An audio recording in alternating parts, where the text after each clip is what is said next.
上，萱草花开放，采一朵送给我，小小的姑娘，把它别在你的发梢，捧在我心上。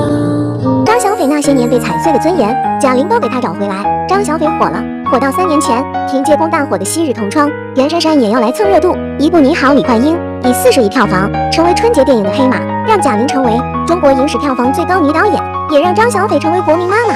大学室友杨幂出道31年，参演电影数十部，个人总票房才61.9亿。其春节档上映的《刺杀小说家》票房不足8亿。为宣传新电影参加各种活动，连上5档综艺的杨幂，此时应该也在怀疑人生。时间回到15年前，15年前的名利场分档，她的好友杨幂凭借《神雕侠侣》中的郭襄广为人知，而专业第一的张小斐却在忙着四处跑龙套。即使毕业多年，张小斐还是这个圈子里一个不被看见的无名之辈。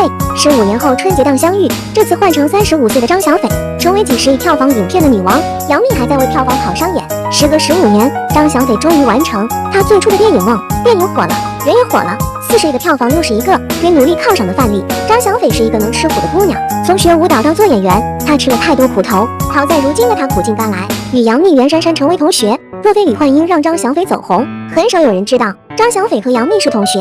张小斐若靠手段走红，大可以蹭杨幂热度，但她这些年默默拍小品，演小角色丝毫不抱怨。但张小斐也被人身攻击过，一次拍摄被女制片人诋毁，张小斐自曝曾被制片人羞辱，对其外形各种诋毁，当众说你觉不觉得你的脸上有点什么问题？但张小斐自我怀疑，认为不适合拍戏。当时同学杨幂、袁姗姗早已爆红，而张小斐依旧默默无闻，又被制片人贬低，让她内心受到伤害。对于一个年轻女演员而言，本来外形很出众，却被圈内人当众贬低长相身材有问题，很容易自我怀疑。就在差点进入深渊时，2009年，张小斐遇到贾玲，一起拜入冯巩门下，命运的转轮终于转向她。随后开始拍喜剧和小品，一直没人知道和认可她。直到张小斐上《欢乐喜剧人》之后，名字终于被大家记住，逐渐开始上春晚表演小品，一直走喜剧路线，差点让观众忘记她从电影学院毕业，其实盼亮条蛇是一名演员。直到出演贾玲导演的第一部电影《你好，李焕英》，张小斐气音不做作的演技以及温煦的笑容一夜爆红，被观众亲切地称呼咱妈。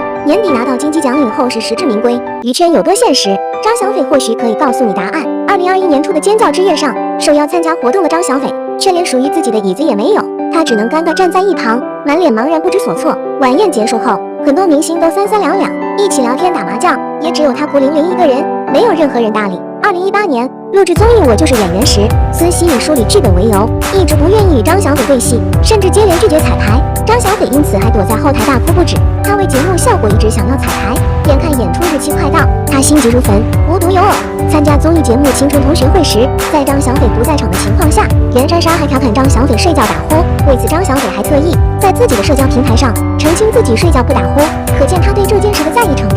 结果袁姗姗还追到评论底下，建议她找个呼噜声更大的男友。而那时候张小斐还是个名不见经传的小演员，受委屈也只能默默的忍耐。直到《你好，李焕英》上映，电影票房一路高走，甚至达到54亿，这让张小斐一战成名，一跃成为国民妈妈。张小斐那段时间连续登上热搜9次，出席活动服装也直接变为顶设大牌。在之后的各种颁奖晚会上，张小斐也都被安排到最前排。张小斐多年沉积的演技和实力，终于守得云开见月明。